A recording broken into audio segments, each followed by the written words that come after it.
The topic of good financial management of your farm is a big topic, and we don't have enough time today we need pretty much the same amount of time that Atina took to really dig into this and get you all what you need. So Sarah and I are actually talking about and would really like some feedback from you about what you would like on this topic. My own view is that a day-long workshop on business planning would be more appropriate, because to get into this really takes some time, and you all really need to ask some questions, and we don't have time for that today. So in your evaluations, please fill them out and give us some feedback on what you would like to see on the financial management piece and the other sections that are going on today. We have the same thought about hoop houses that come next, that it might be nice to do a day-long thing at the maybe at the Wiedekers or something on a farm where we could get into that more in depth. So please do give us feedback so we know what to do next. So welcome. Did everybody get a piece of paper, one of these pieces of paper up here in the front? Just come up and grab one of each from the table if you don't have them. They're just a little bit of useful resources, and there's a few other things in the Wholesale Success booklet that you all received. There's a few interesting templates on financial management. This book belongs to Carl. Do you all know Carl Benson, by the way? Stand up, Carl. Some of you do. Say who you are. Hi, I'm Carl Benson, and I had Rolling Fork Farm down in Gravel Switch just outside of Danville. And got to know Ellen through our sales to grasshoppers over in Louisville. So, certified organic. Yep, produce. certified organic produce. We have or had about 30 acres, and we're growing on approximately 5 acres of that each year. So Carl, because he recently sold his farm, has been really generous and given me all his data so that we can use real farm data in some of these templates. And it's also, it's nice because it's appropriate for a lot of the farmers around here. He's 30 acres, he's produce, he's certified organic. A lot of the folks that we work with are in that similar kind of a situation. So it's data that you can relate to. There's other great resources. I don't know if you all know Finbin, and I'll go over some of those resources. UK has great resources, but they tend to be for larger conventional farmers. So sometimes it doesn't translate quite as well. This book, The Organic Farmer's Business Handbook by Richard Wiswall, and you have an article by him from these pages, is a great book for crop enterprise budget references. He's got a dozen or so crops. Probably a few more than that. In here that he's profiled for his farm, and it's just useful to benchmark your own farm. My own view is you should never overly rely on other people's data, because your farm's different. Every farm is really quite unique, unfortunately, or fortunately. Every farm is unique, but I knew Richard personally when we were in Vermont, and he's a real farmer. He's coming from where we are all at. So he's just somebody that we all want to listen to.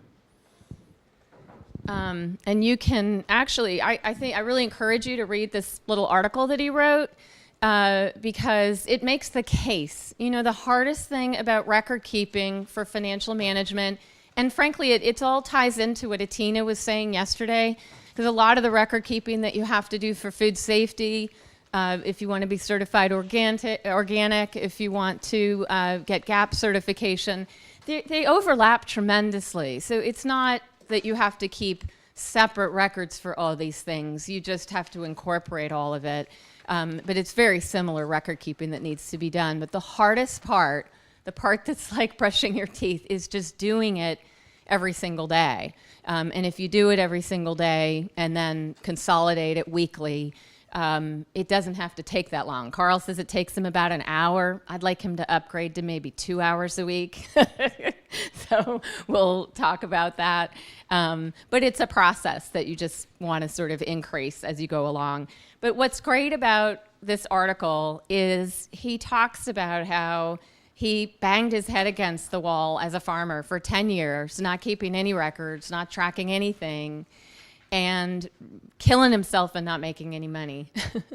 And finally, only out of desperation, he decided to try some of these tools that exist. And lo and behold, he started making money. And it changed his business. It changed the crops he was growing. It changed the markets he decided to go into. And when you talk to farmers who've been through this process, and Carl will talk about this this morning, they all have the same experience. Carl dropped some crops, he added some crops, he changed the markets he was in as a result of record keeping. So if we only accomplish one thing in the short time we have this morning, it would be to try to make the case that it is worth doing this record keeping, because if you don't have any data, you can't do any analysis. You can't understand where you're making money and losing money. So that's the one thing we would love for you to take away is, as much as it feels onerous and a little overwhelming, we can get you started in a slow, easy way and have you progress over time and get better every year. And it really is worth it. It will make your life a happier life. It's better to work a little less hard and make a little more money. Yeah, thanks, Ellen. I know that I can really relate to what Richard was saying, describing in his experience. In particular, I can remember my first year of farming, and I think a lot of us here can relate to this, of going through a season, my first season, and being overwhelmed at how well it was going, and then coming to the end of the season and saying, where's the money? What happened? It was really flowing, you know?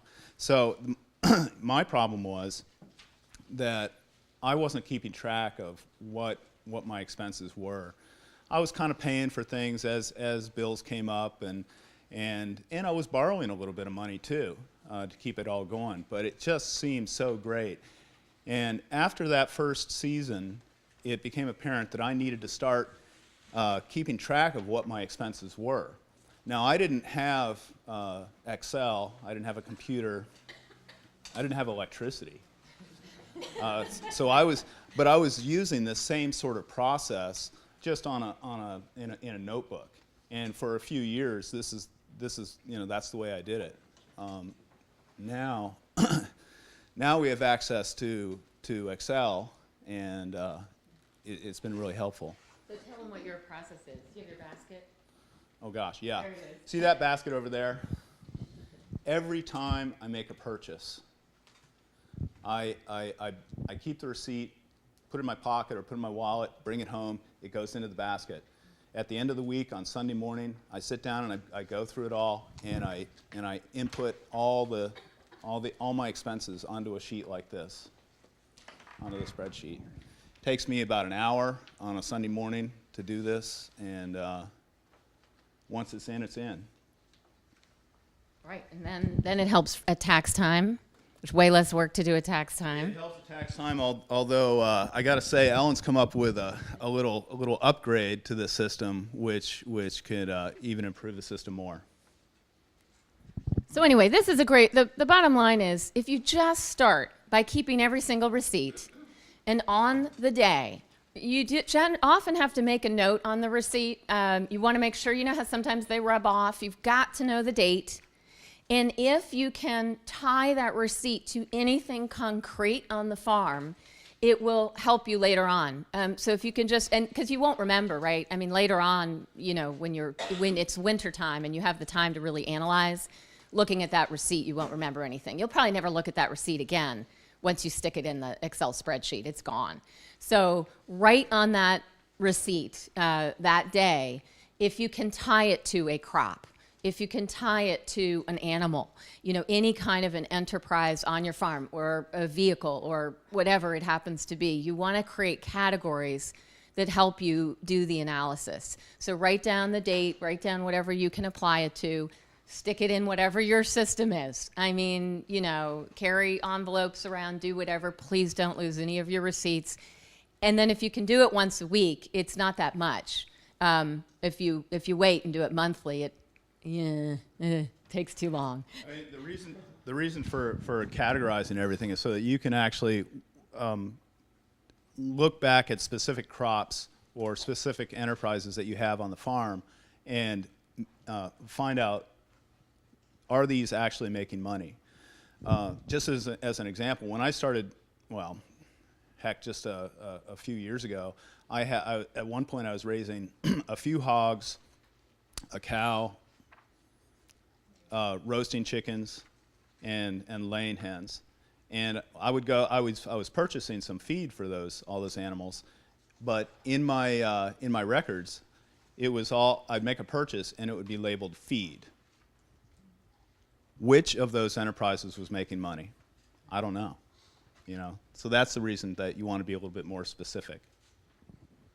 Yeah, that's a perfect example of where you want to have a category so that you can do further analysis. So you can see he now puts chicken feed, even though he's only got one animal now. He doesn't need to anymore. But and so that all I did, these first 3 columns here are what Carl was already doing.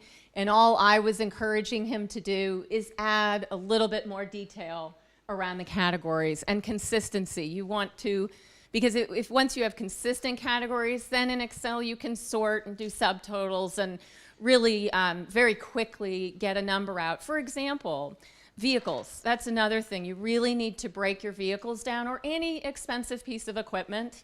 You want to tie as much as you can back to that vehicle or back to that piece of equipment.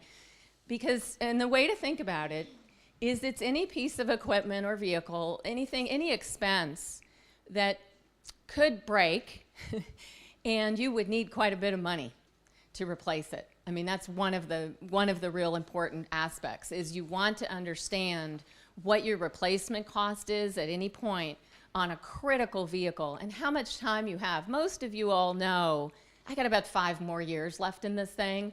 Or, you might have pieces of equipment that'll probably last forever. You're just going to need to repair them pretty regularly. I mean, most farmers I know, I've never known a farmer, honestly, this tells you what kind of farmers I know, who's bought something new. I've never met one who's bought anything new. So, you don't have to be unrealistic about saying, this vehicle is going to cost $30,000 because you're probably going to pay $3,000 for it. That's fine. Just be realistic so that you can understand those costs and know how to save money for them. The other big piece of the vehicle costs is if you are going to make a decision about, let's say, Laura. Do you all know Laura Piat? She was here yesterday. She's Grasshopper's procurement manager. Let's say she calls one of you and says, hey, Carl, I'd like you to bring me some turnips this week. And it wasn't part of our plan. This is sort of something we hadn't really thought about. You have any turnips left in the late fall to bring to Grasshoppers? Well, he needs to do a little bit of an analysis to understand how much revenue does he need on that truck it's 166 miles to go to Grasshoppers.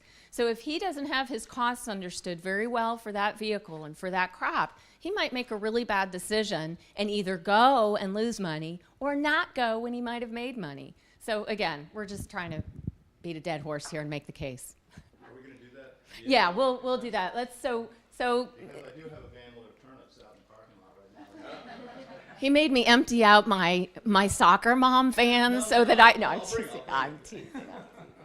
Okay, so expenses. Anybody has any questions about expenses, how to record them, how to categorize what to do with expenses, and how important it is to do it every day?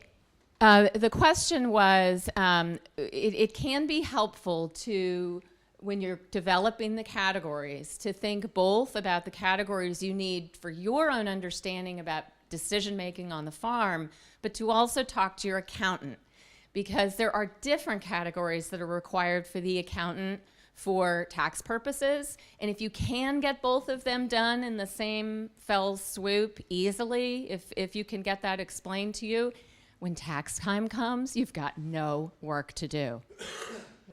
Right. Yeah, you really don't need anything fancy. We've got Mennonites who are doing it all on paper very effectively. So it's personally, I would not choose paper, but so Sarah, do you want me to walk up to folks when they have a question so that it can get on the microphone? Okay. Adam, you had one, didn't you? No, that's okay. It's going to be the same thing. Okay. Did you? Yeah. How long do you need to hold on to that receipt? Like once you enter it in there and you put it in your file, do you just hold it on until taxes, or how long do you hold on to it? I hold on to my receipts for an exceedingly long time. I take after I've entered it, I take the receipt and I put it into a folder, one of those little manila folders that's labeled, with the month. And that goes into a bigger folder that's labeled for the year. I hold on to all those receipts for like 7 years.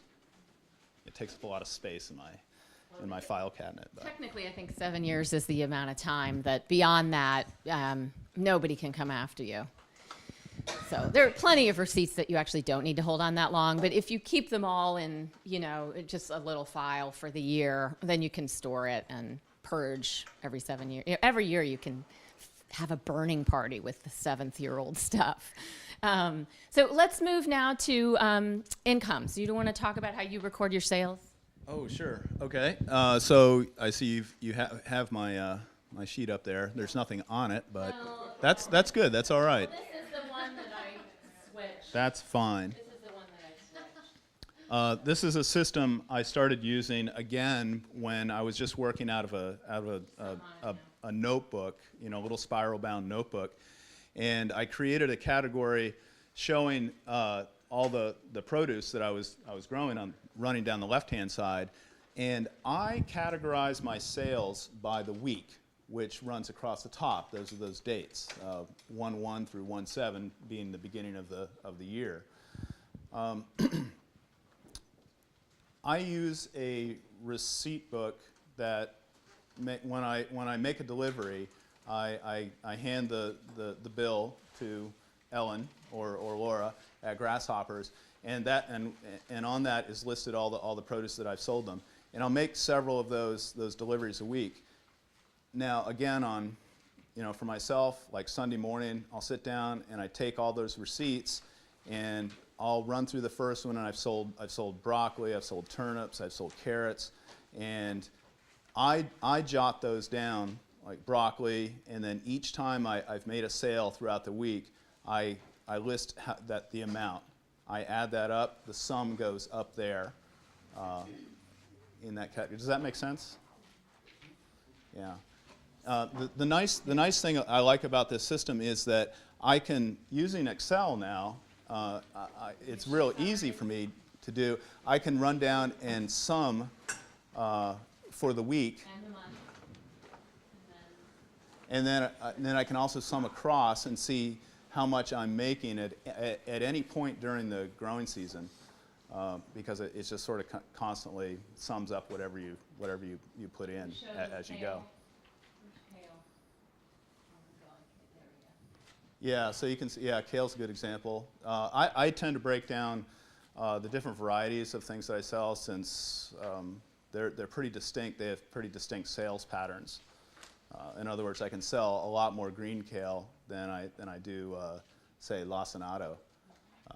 So, yeah, and kale has actually turned out to be kind of a nice surprise for me since we came to Kentucky. We're selling quite a bit of it. You have a question? Yeah, I was just gonna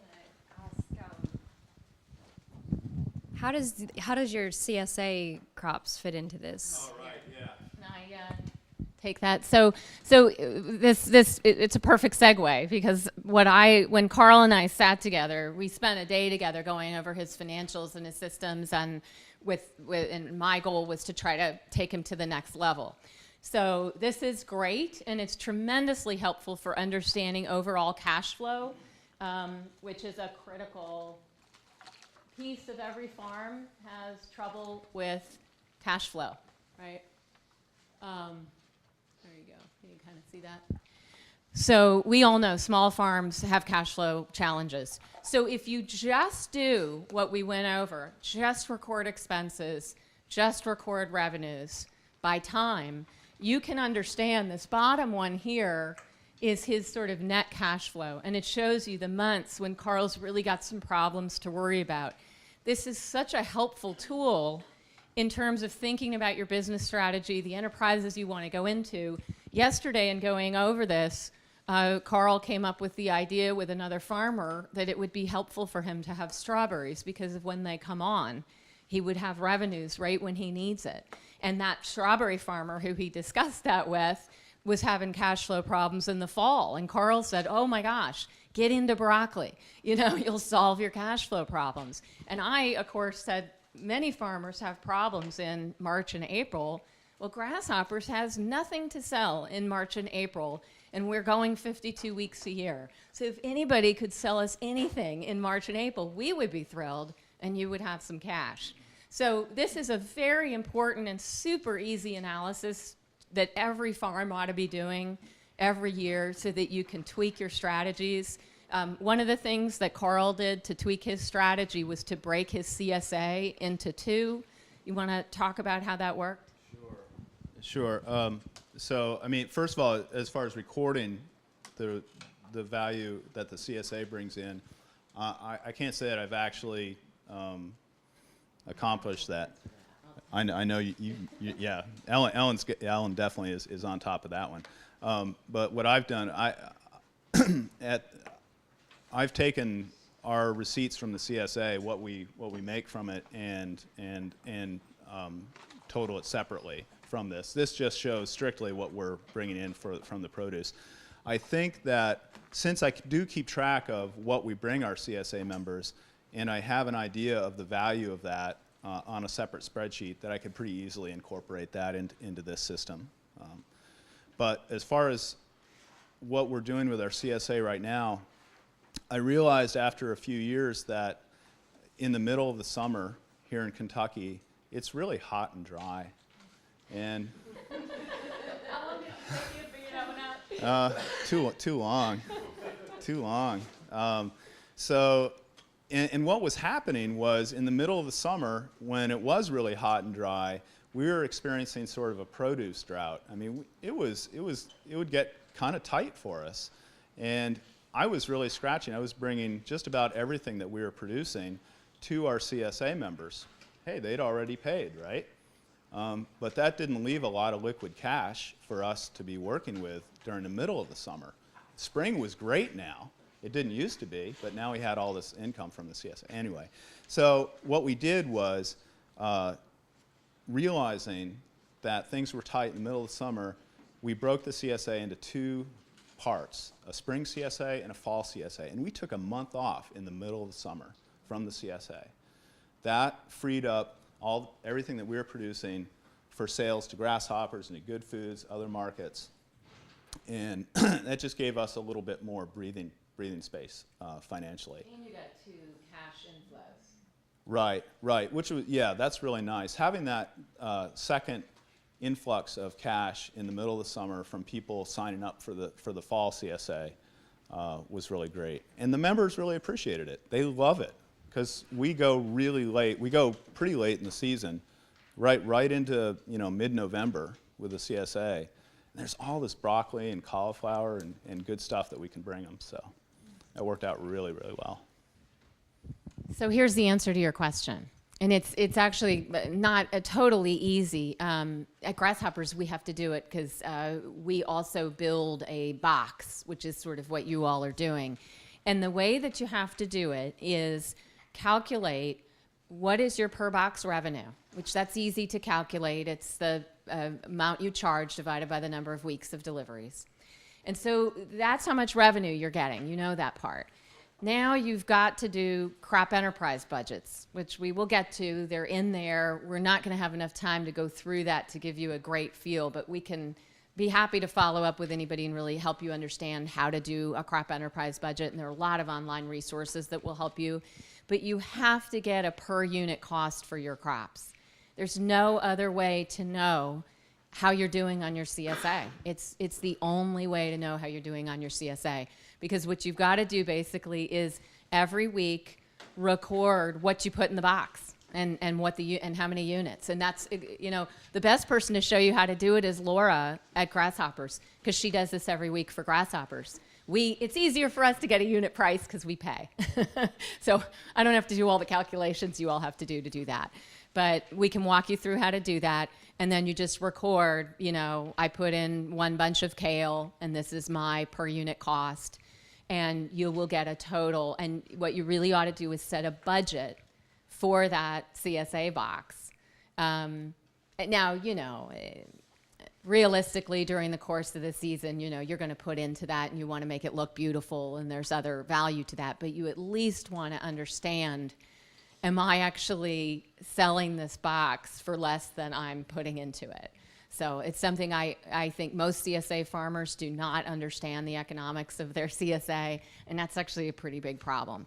I will grant you there's other value to the CSA. You don't necessarily need to make as much on your CSA because the cash flow is a huge benefit for farmers.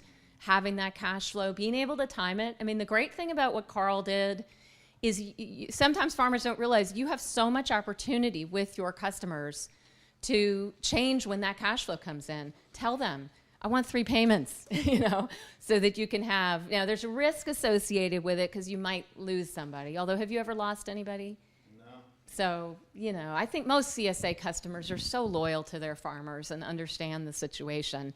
But it is worth you taking a look at it and deciding, when do you need that cash flow most and setting up your CSA to get that cash flow then. The other thing is you might find that a fall price has to be a little bit higher or a little bit lower, once you actually do this analysis.